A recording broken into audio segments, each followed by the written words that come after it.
Can I just say first, before we jump into all the Char insanity that I think this episode brings up, before this show started, universally the anime community referred to this show as GQuuuuuuX. They're just like, that's how we're gonna say it.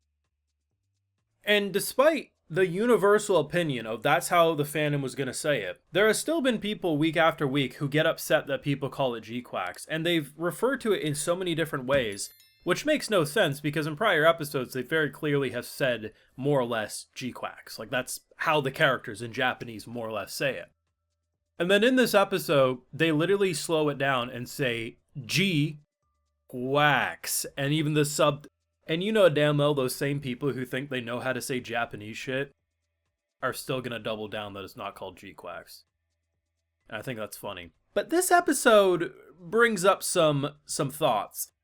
And seemingly I'm not alone with these thoughts because in episode 2 and then 1, obviously they aired it in a different order than that of the movie, which I'm not surprised to learn that was true, just given how a movie you're sitting there for the full hour or whatever and you're going to be able to experience it in one go. Weekly experience, you can't really start this show with episode 2 as a lot of people's first intro, right? It just would have felt a little too jarring. But with Char's Gundam being here, you would have to expect, well, where's Char? And it's very much, to me, feeling like they're going the route, and I've seen people say this both last week and this week, that, it seems like a lot of people are kind of under the assumption that Char's consciousness, or soul, however they're going to go about it, has been absorbed into his Gundam. And that's why the Gundam's there, but he's no longer around. And I highly doubt that you bring back, a long-term character like Char not to just have him be relevant in some way outside of one episode. So I'm interested. But if they do go that direction, what does that mean for the future? And then how does it tie together with characters like Shuji who are, tapping in and being able to hear the voices of the Gundam? Like, you can't have all that and not do something with Char probably tied to that. And I think that could make for a very interesting experience both for new and old fans of the Gundam series alike. Of course, though, we do got those full live reactions over on my Patreon. If you want to see my full thoughts on these episodes, support my work, going to be over there exclusively. So I would personally say this is my favorite out of the 3. Just nonstop fun, energetic, different. I think this is the episode, like, outside of the Gundam fight scenes, right? That feels like a Gundam anime no matter what. But the general vibe of this episode reminded me more of Gridman than anything, and I like that. That scene when they order Uber Eats, I think they call it Deli Eats in this show, them just sitting and talking around underneath that bridge with the character designs, the lighting, I'm like, am I watching Gridman right now? And I like that. I think there is going to be that divide on what Gundam should look like. I'm of the belief it should constantly evolve, do different styles so that every project has its own identity. That's why I think it's great that Iron-Blooded Orphans or Witch from Mercury, yeah, you feel like it can be Gundam, but they very much have their own style. This one, as I've said, just feels like a Trigger production. It's like, damn, Gainax, where have you been all my life? But I like it because it's so different with how they're presenting the characters. I mean, I wasn't expecting our girl to, like, immediately get swooning and flustered over Shuji, but can't say I blame her. I mean, the guy's got Riz even without meaning to. He's just like, shit, I'm a broke man and can't pay for my Uber Eats now. This really is the future, though, when you think about it, because didn't they recently announce on, like, Uber Eats and shit that, like, there's going to be subscription payments? Like, you can pay in installments?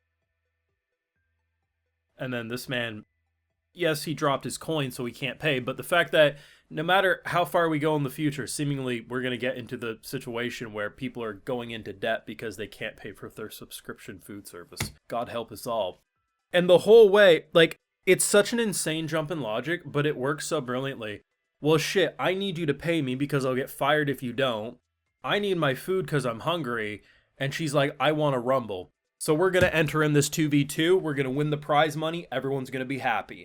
And to their defense and their credit, they ended up winning. But it was interesting how they went about it because they're obviously teasing, like, both of them are kind of able to hear the voice. And very clearly, they probably will seem crazy to a lot of people, but we know that's a real thing that happens in Gundam. And I'm interested what the show's truly gonna look like, because right now it feels like the story structure they're going for is that we have a group of kind of misfits in a way who are going to be doing some kind of like underground Gundam-like fighting, making money, rising up the ranks, building their credit and their street name, and then over time will build into a bigger conspiracy along the way. And I think that won't happen until most likely they drop the bombshell that a voice starts speaking to either her or Shuji, and it's probably going to be Char, I imagine, right? Because now this is the second time where we've seen her have that almost like out-of-body experience where it's like she's tapping into like the Celestials and like speaking to someone or feeling something that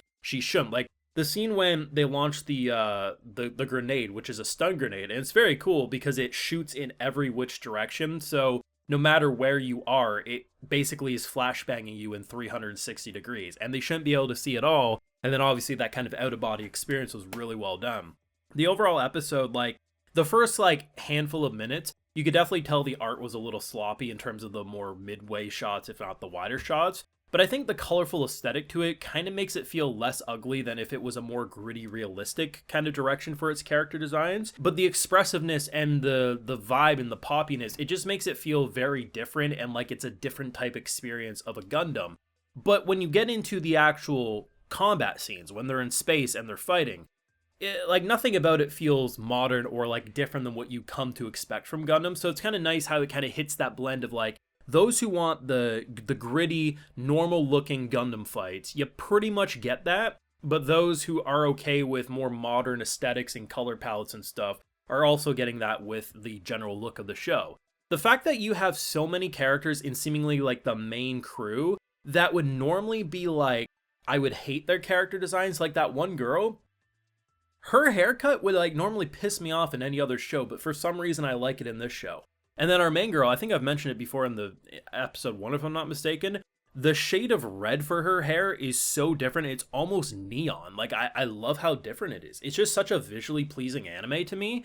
And you know, I never thought I needed Evangelion meets Gainax meets Gundam, but I'm happy for what we're dealing with.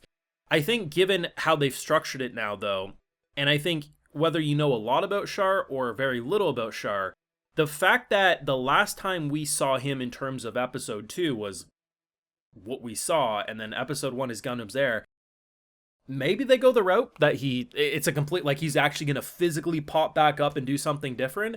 But given what I know about Gundam from different shows and what I feel like they're already implying with this one, it feels like the speaking to the Gundam's core and their soul, Char's got to be in there, right? Like, I'm not crazy. Like, I've seen enough people also kind of hint on this, and yeah, I mean, the great thing about Gundam is it's not like there's a source material, right? So you can't really say like, oh, you're stupid until, well, we see the whole thing. But either way, it definitely has my mind racing, and I think this theory is gonna, one way or another, blow our minds whenever we figure out exactly what they're going for. But in my opinion, best episode out of the 3, but I suspect a lot of people will consider episode 2 the best, just given the nostalgia for it, right? Let me know your thoughts down below, though. Leave a like if you enjoyed, subscribe if you're new around here, of course, ring that bell, and like I mentioned, we got those full live reactions over on Patreon, and hey, while you're over there, I'll just give you a video shout out. So today we got Christopher Stevenson, Shadow Clone Rex, Zane Zardonks, Still Zero, Natasha Ann Henry, Agus TR, Leaf Solman, Chitin Lord, Bill, and we also have Waka. So I appreciate the support, everyone. Please take care. You all have a good one.